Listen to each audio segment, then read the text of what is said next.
Salut à vous, salut à tous ceux qui sont connectés. Partagez au maximum le direct. Chers frères et sœurs, c'est votre frère le Zoulou de Bogota. Voilà. Je reviens ce soir donner mon point de vue. Nous sommes encore à plus de 1 an des élections présidentielles et ça parle. Et nous avons un devoir de parler, d'expliquer, de dire aux Ivoiriens ce qui est vrai. Parce que si nous refusons de le dire, nous serons responsables demain de ce qui est en train de se passer. On a vu le président Laurent Gbagbo sortir et parler, et sympathisant du RHDP, que jusqu'à preuve du contraire, le seul candidat reconnu aujourd'hui au RHDP, c'est le président Ouattara. Oui. Le seul candidat bon sympathisant du RHDP, connaissons, c'est le président Ouattara. Tout ce qui peut venir après, sinon tout ce qui arrive après, alors que le président Ouattara lui-même n'a pas encore parlé, je vous dis haut et fort que c'est des gens qui sont dans le RHDP. Parce qu'à un certain moment, il faudrait qu'on ait le courage de se dire la vérité, de se regarder dans les yeux et de se parler. Oui. On doit avoir le courage de se regarder dans les yeux et de se parler. Et ça doit se faire sur la vérité. Je dis souvent, parler de politique est différent de connaître la politique. On a vu que le PPACI s'est réuni et ils ont informé les Ivoiriens que le candidat aux élections présidentielles de 2025, c'est le président Laurent Gbagbo. Ok. C'est une bonne chose. Si la constitution ivoirienne permet à Laurent Gbagbo d'être candidat en 2025, il le sera. Si la constitution ivoirienne ne le permet pas d'être candidat en 2025, il ne sera pas candidat. Il faudrait que les gens soient qui veulent oublier leur propre histoire. Ma très chère grande sœur Diakonate Doumia, salut à toi depuis ta position. Qui veulent oublier leur propre histoire en voulant dire que le président Ouattara doit se retirer. Je n'accuse pas tous ceux qui le disent, parce qu'il y a certains qui le disent parce qu'ils considèrent que le président Ouattara, peut-être physiquement, il est fatigué. Ceux-là, je peux les comprendre. Il est fatigué, il a trop donné, il a le droit d'aller se reposer. Ceux-là, je peux les comprendre. Mais ceux qui rentrent dans cette posture pour dire non, il doit se retirer parce que vraiment, c'est mieux qu'il donne la place à quelqu'un d'autre. Mon frère, tu n'es pas dans la vérité. Mon frère, tu n'es pas dans la vérité. Parce que mon frère, en face de nous, on a un parti qu'on appelle le PPACI, mon frère. Quand il y a d'autres qui me disent non, Zoulou, est-ce que tu as vu le président Ouattara lors de la Coupe d'Afrique? On sentait qu'il était fatigué. J'ai compris. Mais de toi à moi, quand tu regardes le président Ouattara et puis tu dis que le président Ouattara est fatigué. Quand tu dis que le président Ouattara est fatigué, et puis tu vois de l'autre côté le PPACI qui est en train d'applaudir Laurent Gbagbo pour devenir candidat là-haut. Mon frère, dis-moi de toi à moi. Quand tu regardes les deux, physiquement là qui est bien mis, mais ne parlons pas de ça. Dawa Abdoulaye, salut à toi. Je vais vous dire quelque chose. Quand je regarde un peu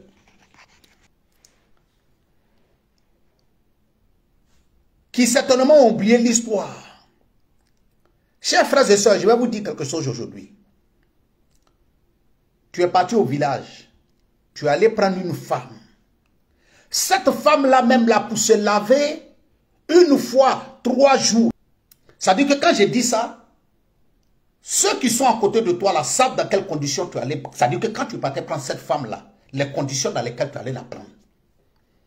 Tu es venu. C'est cette femme-là aujourd'hui, là, quand elle se lave une fois par jour, elle considère qu'elle ne s'est même pas bien lavée.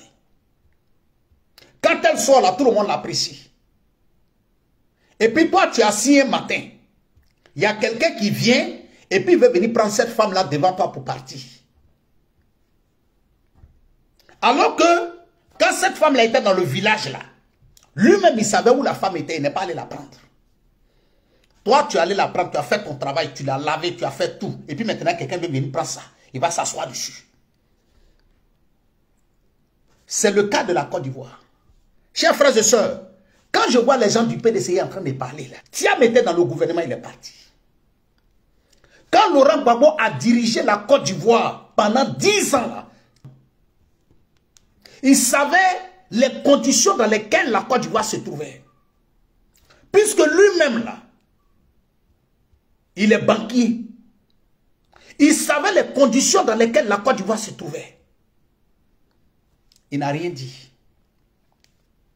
Il s'est assis. C'est le président Ouattara qui dit, au lieu que je reste au FMI là, pour aider d'autres pays, je préfère travailler pour aller sortir d'abord moi-même mon propre pays.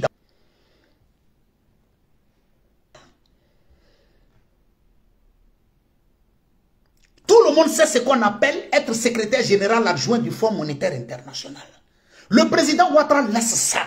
Et puis il vient. Il travaille nuit et jour pour que la Côte d'Ivoire sorte 2009 et qui voit aujourd'hui la Côte d'Ivoire en 2024 là, ne pense pas que c'est l'ancienne Côte d'Ivoire. Mais ils se disent que c'est une autre Côte d'Ivoire. Ça veut dire que le président Ouattara n'a pas développé l'ancienne Côte d'Ivoire, mais le président Ouattara a créé une nouvelle Côte d'Ivoire.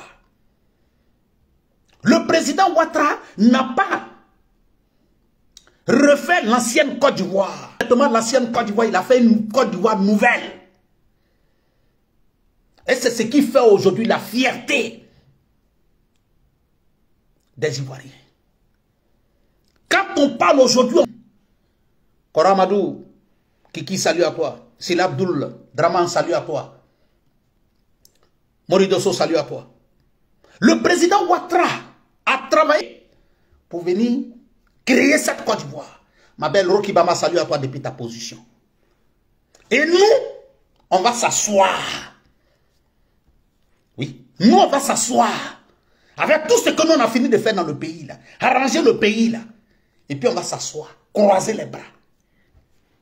Et puis quelqu'un va prendre ça. Quelqu'un va prendre ça. C'est-à-dire que toi, tu allais marier femme.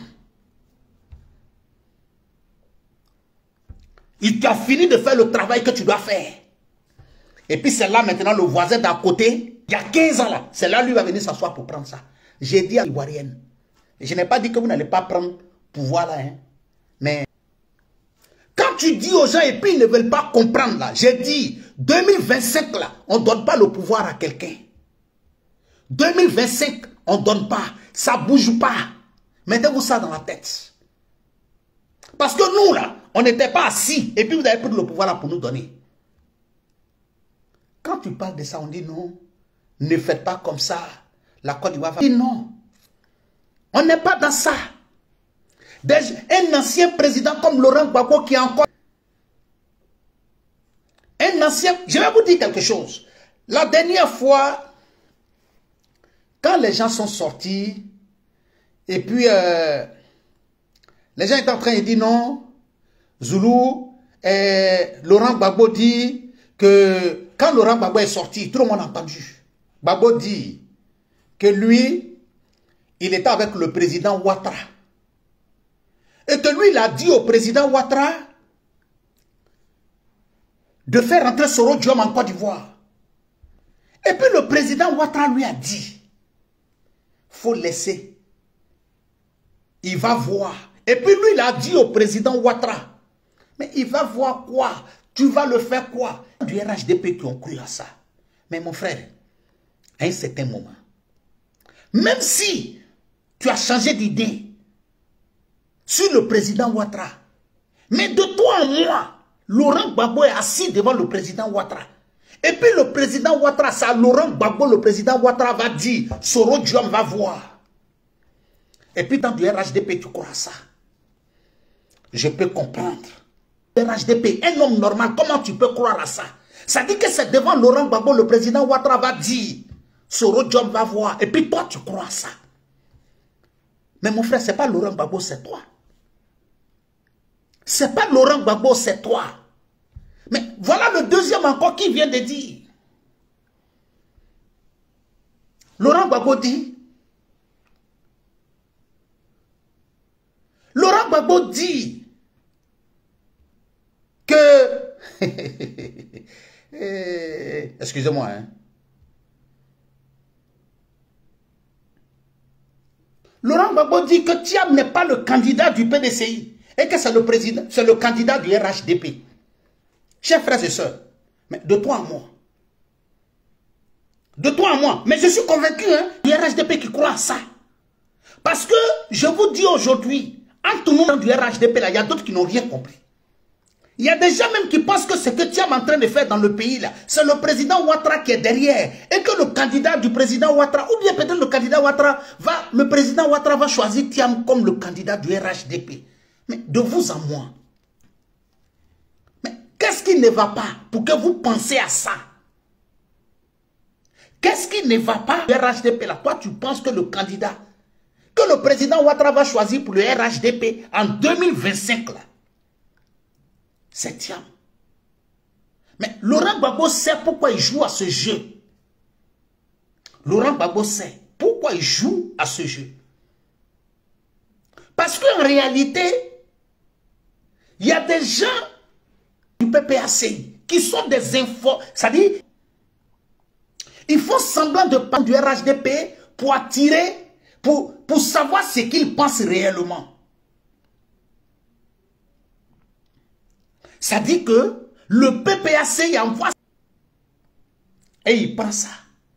Il se dit du RHDP qui pense que tout ce qui est en train de se passer, c'est un jeu. Mais que derrière, le président Ouattara derrière Thiam. Alors, sachant ça, et comme ils savent que c'est un débat du RHDP, Laurent Gbagbo sort ça. Ah! Mais nous, on a dit ça. Mais voilà ça, Laurent Gbagbo est venu dire que Thiam là, c'est... Mais pourquoi? D'abord, Laurent Gbagbo le dit parce qu'il va voir HDP. Et deuxième, pourquoi il le dit? Il le dit parce qu'en réalité, il s'est dit quoi? Il y a certaines personnes même qui sont dans son propre parti là, qui aiment Thiam. Dans son propre parti, le PPACI là, il s'est dit qu'il y a des gens qui aiment Thiam. Et que ceux-là, ils préfèrent Thiam. Mais le président Ouattara, ils ne vont jamais l'accepter. Donc, qu'est-ce qu'il fait? Il joue avec la mentalité de que vous voulez suivre là, pour dire que vous n'êtes pas là. C'est Thiam que vous allez suivre là. Il veut suivre Thiam là. Thiam n'est pas le candidat du PDCI, mais Thiam, c'est le candidat de Ouattara. Il va faire une récupération psychologique sur la tête, sur la tête du PPACI qui, en réalité, ne veulent plus de lui. Donc, une fois qu'il évoque le fait que Thiam n'est pas le candidat du PPACI et du PDCI, mais c'est le candidat de Ouattara, tous les FPI du PPACI disent « Ah non, ce que le président Gbagbo a dit, c'est vrai. Ils veulent se mettre ensemble, ils veulent faire comme ça. » Psychologiquement, il va faire une récupération sur cette... Laurent Gbagbo ne pourra pas changer. Je le dis haut et fort, Laurent Gbagbo ne pourra pas changer. Laurent Gbagbo n'est pas rentré en Côte d'Ivoire pour la réconciliation des Ivoiriens. Voilà pourquoi depuis son entrée, le président Ouattara n'a jamais travaillé avec lui en fait de faire en sorte qu'il participe. En réalité, s'il y avait réconciliation à faire entre les Ivoiriens, parce qu'il sait que Laurent Gbagbo n'est pas rentré pour ça. Le président Laurent Gbagbo n'est pas rentré en Côte d'Ivoire parce que le président Ouattara voulait qu'il aide à réconcilier les gens. Si le président Ouattara a besoin de gens pour l'aider à réconcilier les gens, je pense qu'il est entouré de personnes qui sont capables de le faire.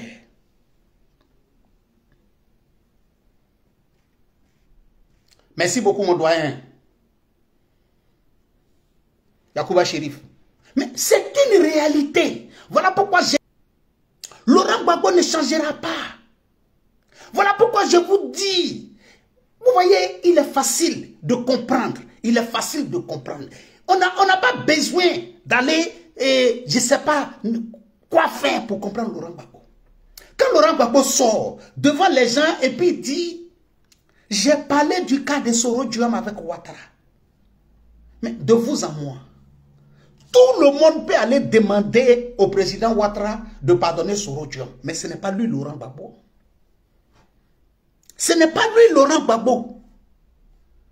Parce que c'est Soro Diom qui décide. Lui, Soro Diom, c'est lui qui décide du président Ouattara. C'est Soro Diom qui décide du président Ouattara. Donc, de vous à moi, c'est à qui doit aller parler? C'est au président Ouattara ou bien c'est à Soro Diom? Mais lui qui vient parler de ça, lui Laurent Gbagbo qui parle de ça,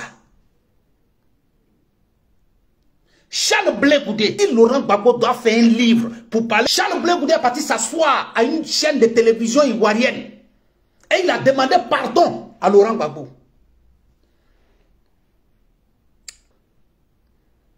Ici. Et la réalité aujourd'hui, ça est là. Quand Laurent Gbagbo rentre en Côte, il prend telle personne, il le met là, il prend telle personne, il le met là. Je vous ai dit ici. J'ai dit tout ça, Oubert Oulaï ne sera jamais président du PPACI. Ce n'est pas possible. Aujourd'hui, à l'heure actuelle où je vous parle, la première personne qui sera le candidat du PPACI, c'est Laurent Gbagbo. La première personne qui sera le candidat du PPACI, c'est Laurent Gbagbo. Troisième fois, le candidat du PPACI, ça sera Laurent Gbagbo. Quand je suis arrivé jusqu'à 10 avec le nom de Laurent Gbagbo, à la 11e personne maintenant, je vais dire Michel Gbagbo. Je vais dire encore Michel Gbagbo. Jusqu'à la 20e personne, quand je vais arriver là-bas, c'est là maintenant que je vais partir sur les Stéphane Kipré. On dirait que vous n'avez pas encore compris. Hein? Laurent Gbagbo prend la politique comme affaire de famille. Je vous dis et je vous répète, si c'est Laurent Gbagbo qui est à la place du président Ouattara actuellement où je vous parle, le candidat du RHDP là, le candidat du RHDP, Tiene Ibrahima Ouattara, le petit frère du président. Je vais vous dire, c'est parce qu'en son temps, Laurent Gbagbo n'avait pas un grand-fils pour le mettre comme premier ministre. C'est parce qu'en son temps, Laurent Gbagbo n'avait pas un frère qui était prêt politiquement pour le déposer comme ministre de la Défense. Sinon, il a fait, mais avec un cousin. Le professeur d'histoire géo, Cadet Bertin, c'est le cousin direct de Laurent Gbagbo. Il a déposé. Où il devait le déposer. C'est lui qui détenait.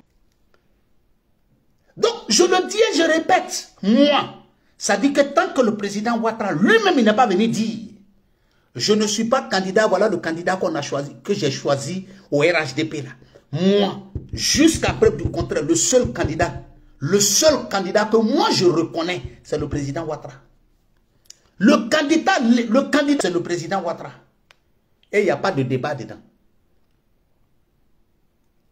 Il n'y a pas de débat dedans. Qu'on soit clair. Il n'y a pas de débat et il n'y aura pas de débat. Ce que je veux que tu comprennes. Joseph Chérif, tu peux comprendre comme tu veux. Oui, oui. Tu peux comprendre comme tu veux. Parce que je sais que c'est comme ça que vous comprenez. Vous êtes là dans la transformation des choses. Je le dis haut et fort. Si c'est Gbagbo qui est à la place du président Ouattara et que c'est son petit frère qui était Tiene Ibrahim là, c'est Tiene Ibrahim qui allait être le président de la République de Côte d'Ivoire. Oui. Chers frères et sœurs, vous... alors que c'est cette Côte d'Ivoire là que... Mais ça dit, attends, je me pose même la question quand je du PPACI. Avec quel courage vous pouvez venir vous asseoir aujourd'hui et dire que Laurent Gbagbo sera président de la République de Côte d'Ivoire. Mais arrêtez quand même, respectez quand même la Côte d'Ivoire. La Côte d'Ivoire qu'on ne respectait pas là, c'est la Côte d'Ivoire que Laurent Gbagbo a dirigée. Mais la Côte d'Ivoire que le président Ouattara dirige, que tu le veuilles ou pas, tu vas la respecter.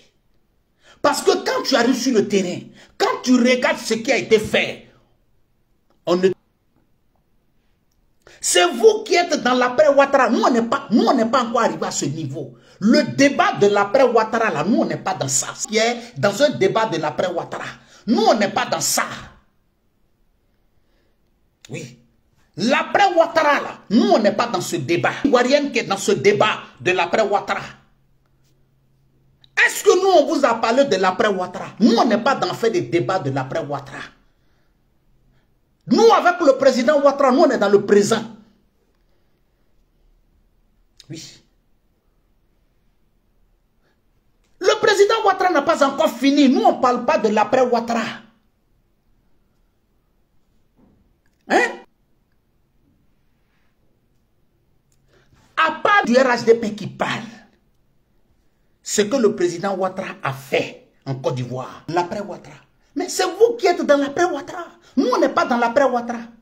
J'entends même des gens qui viennent dire, mais Zoulou de Bogota, le président Ouattara. Mais si en 2025, il est candidat encore et qu'il gagne les élections, et que, en fin de compte, quand tu vas au cinéma et qu'il y a un film, tu regardes le film, tu restes là en train de penser à la fin. Mais en toute réalité, le film finit et toi-même, tu n'as pas encore trouvé la solution à la chose. Je vous donne un exemple. Quand le président... il a été reçu par Laurent Gbagbo. La délégation du PDCI est partie. Il y a des imams qui sont partis.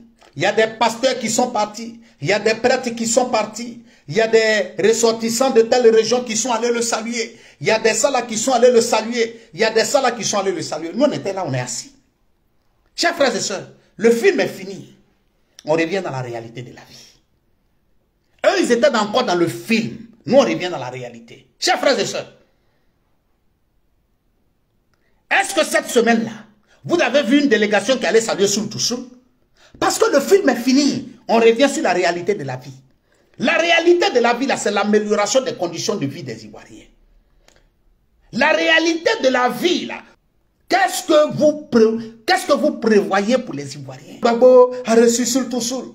Soul to Soul a fait ça. Soul to Soul a fait ça. Soul to Soul a fait ça. Ok, on a fini.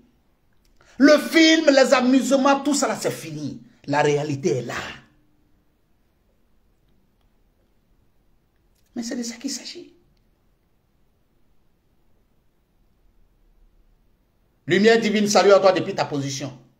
Nous, au RHDP, je le dis haut et fort, on n'a pas deux candidats. Notre seul candidat, c'est le président Ouattara en 2025. Notre candidat en 2025, c'est le président Ouattara. Chers frères et sœurs,